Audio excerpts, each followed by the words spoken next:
Colonizers and Psychopaths, the Truth of Reparations.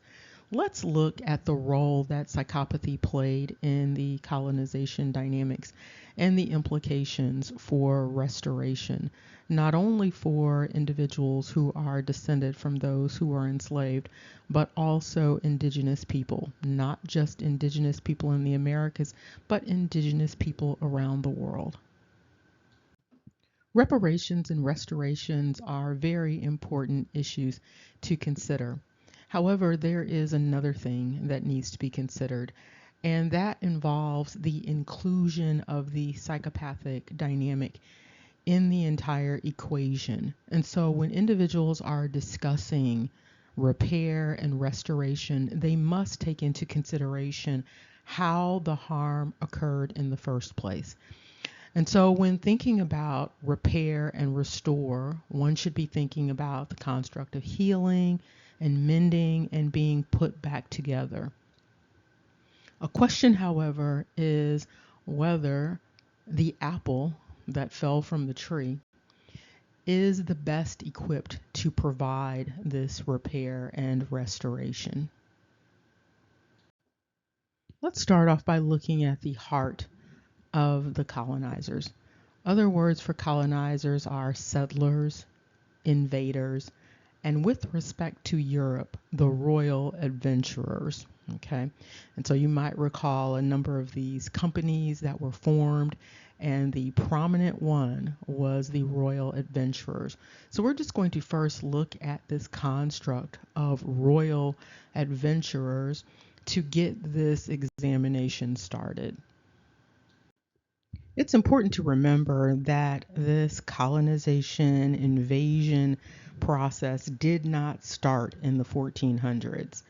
There were individuals around the world that were invading different people, taking their things and re-identifying people. And so this was just a new iteration of something that had been going on for a while, apparently.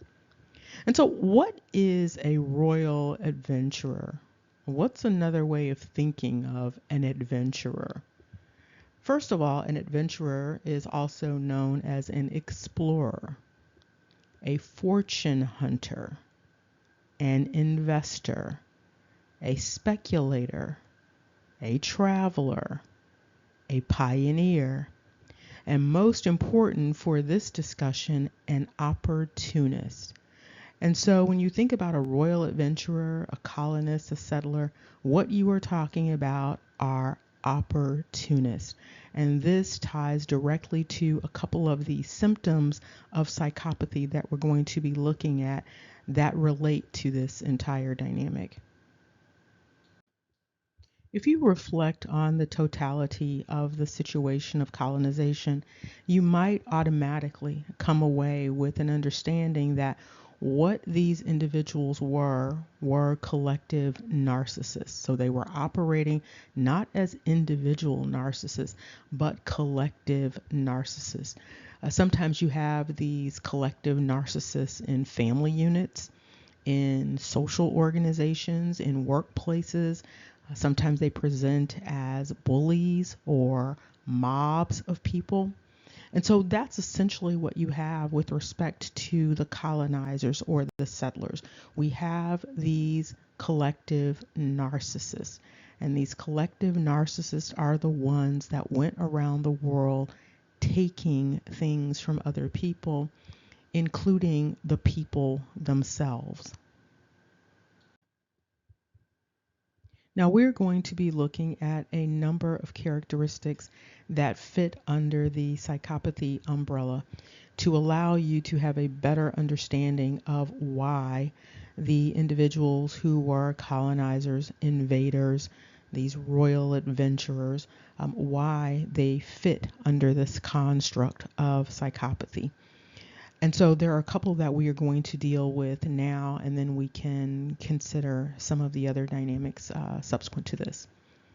And so one of the first characteristics that stands out with respect to psychopathy and the settlers or colonizers is superficial charm. Now, what do I mean by superficial charm? I mean that the colonizers exhibited slickness. They were beguiling. They were alluring. They were charismatic. They were mesmerizing. And all of this served to allow them to gain entry into the people groups that they were invading. And so the individuals didn't know that they had been targeted, okay, by these psychopathic individuals. But this is how psychopathy works. And this is how individuals get caught up in these psychopathic relationships. They aren't necessarily looking for the psychopaths. The psychopaths are looking for them. And individuals are measured up and targeted by the psychopaths. Well, this is what happened with the colonizers. This is what happened with the settling dynamic. This is what happened when the royal adventurers went roving around looking for opportunities. The second characteristic that we're going to consider under the psychopathy umbrella that applies to the colonizers or the settlers or the invaders is the characteristic of a parasitic lifestyle. And so individuals, when they are exhibiting psychopathy or they are living out psychopathy, they tend to exhibit a parasitic lifestyle. Think about a parasite. A parasite has a host, and that's how the parasite exists. The parasite actually needs the host to exist. The parasite seeks to extract everything it can from the host, but it seeks to do that without completely destroying the host because the host is necessary. And so when individuals are in these relationships with psychopathic individuals, the psychopathic individuals are seeking to extract as much as they can in terms of resources from the host without actually destroying the host. So as long as they need the host, they want the host to exist so that they can extract whatever it is that they need to extract from the host. And so you see the same thing taking place with respect to the colonizers, the invaders, these royal adventurers. Parasitic lifestyle is another way of saying someone is a freeloader. And so when you look at the colonizers, they were freeloaders. They were lazy, so lazy that they wanted resources, but they didn't even want to do the work often to acquire the resources. And so that's where enslaving people came in. And so this enslaving took place with respect to people who were brought in, and also attempts to enslave the actual people that were already available, the host. So just imagine you invite somebody in for a visit, and before you know it, they have turned into a total parasite, and you have turned into a perpetual host for them. A parasitic lifestyle also includes the dynamic of sponging off of someone, and it involves being opportunistic. And so we just looked at what an adventurer is all about. And we see here that part of being an adventurer is being a parasite.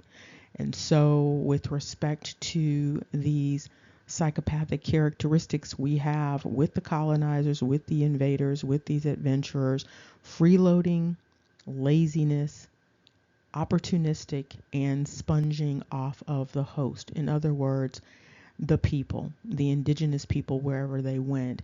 And right now we know, based upon what was going in the 1400s, that they definitely went into Africa and definitely came into the Americas. So now we're going to consider the process of the invasion, the process of the colonization that came about based upon this opportunistic adventuring. And so, first of all, the colonizers or the settlers, they had a pattern of entering by using deception. Okay, and so we are talking about a psychopathic tendency right there, entering using deception. And then there was a dynamic of grafting themselves in and replanting themselves. This involved, in large part, removal of many of the males or destruction of the males that would stand in the way of them being able to graft themselves in and then replant themselves, because the grafting and the replanting were essential for stealing the resources, stealing the people, stealing the land. So that was necessary. And so that's the next part, is the stealing. So you need the grafting and the replanting in order to facilitate the stealing. And a lot of the stealing, of course, came from men, for the most part, marrying into indigenous families and then having their children pretty much serve as like double agents. And those double agent children basically often sold out their indigenous families. And so then the next part of the process is removing. And so removing anything else or anyone else who was in the way. And then subsequent to that is the re-identification. And so re-identifying people, relabeling people. Now this would come easy to an individual with psychopathic tendencies because a big part of psychopathy is the false front. And so there is already this playing with identity as a part of the essence of psychopathy.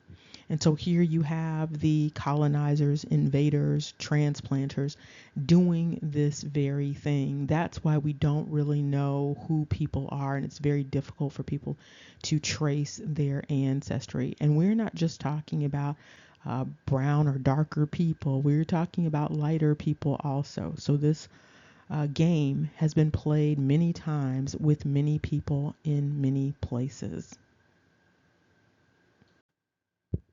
And we've touched on this before, but another important thing to consider is the nature of the individuals who were orchestrating these adventures.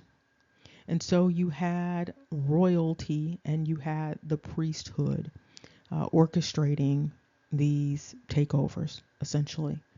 And so the name of the people orchestrating all of this stuff were known as the Rob Mog.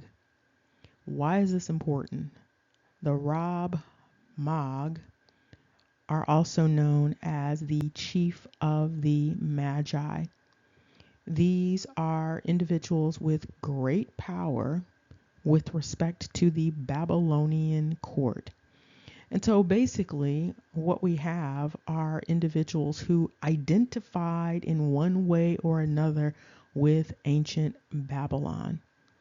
And this identification with ancient Babylon included this chief, king, royal priesthood class of people who, for whatever reason, believed that they were entitled to the resources of others. And so that's another aspect of psychopathy, this dynamic of feeling entitled to have things that don't belong to the person. And so that's what you have with these doctrines of discovery, these doctrines of conquest. You have collectives of people believing that they are entitled to things that don't belong to them. These individuals had boundary problems. When you are dealing with individuals with psychopathy, you will also find that they have boundary problems, and there is significant arrogance, and we will talk about that, that fuels this belief in entitlement. And so with the colonizers, there was a theme of greatness floating around. And so the individuals who were orchestrating the invasions, the settlements, the colonizations, they saw themselves as all wise and all powerful. They saw themselves as more than other people. They saw themselves as the chief of other people. And importantly, they saw themselves as magicians. So they saw themselves as having special, divine, magical powers to use on other people. And that's where you get that superficial charm dynamic going on, because the beguiling that took place, the mesmerizing that took place, the magic making that took place was all a part of the colonization process. And so that's what the Rob Mog were involved in. It's also interesting to note that the Rob Mog are affiliated with, or were affiliated with, what were known as the Medes, the Persians, and the Babylonians. And so these entities were a part of that priesthood. So the Medes, Persians, and Babylonians, their priesthood, their wise men, the great and powerful ones, okay? And so you've seen already that there are other words to describe this Rob Mog. And in some ways it means great, great, quite frankly. And so they're super great. And so that's who was orchestrating all of this. The people who saw themselves as the great, great ones. So, in addition to being entities that saw themselves as having a divine right to take from others, to own everything, to invade, to dispossess people, in addition to having that identity, the Rob Mog are also identified in Hitchcock's Bible Names Dictionary as that which overthrows or destroys a multitude. Now, in a healthy, well adjusted world, repair for harm would be a natural occurrence. And so, if someone harmed someone else, the natural expectation would be that those individuals would be the ones responsible for facilitating the healing and the repair of those individuals, restoring them to their prior position, being made whole. In the law, we call it being made whole. We apparently, however, are not living or existing in a happy, healthy, well adjusted situation. We are in a situation wherein the tree from which the apples came were apparently very unhealthy and very maladjusted. And not only were they unhealthy and maladjusted, parasitic, part of the being a parasite is the bonding and binding and bounding self to the host. And so the individuals that would need repair are now all intertwined with the entities that did the harm. And so this is a very complex situation. However, it's complex by design. And so, of course, that's the way that the invasion was facilitated, this bonding and binding and bounding of the parasite and the host. And so when you think about this clearly, you can see that reparations or restorations, these things are not going to readily be forthcoming from the entities that created the harm. Absent some sort of divine intervention, it's not going to happen. And I know there are individuals who are into ADOS and other groups, but if you think about it clearly, you will see exactly what I'm talking about. Now, one of the reasons why ADOS is ineffective is that ADOS has failed to, up to this point, look at the totality of the history. And so there has not been that truth commission dynamic that really needs to take place.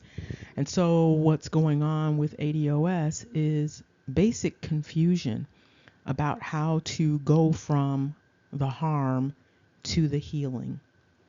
And again, without divine intervention, it is highly unlikely that the apples that fell from the psychopathy tree will be providing any health and healing for anyone.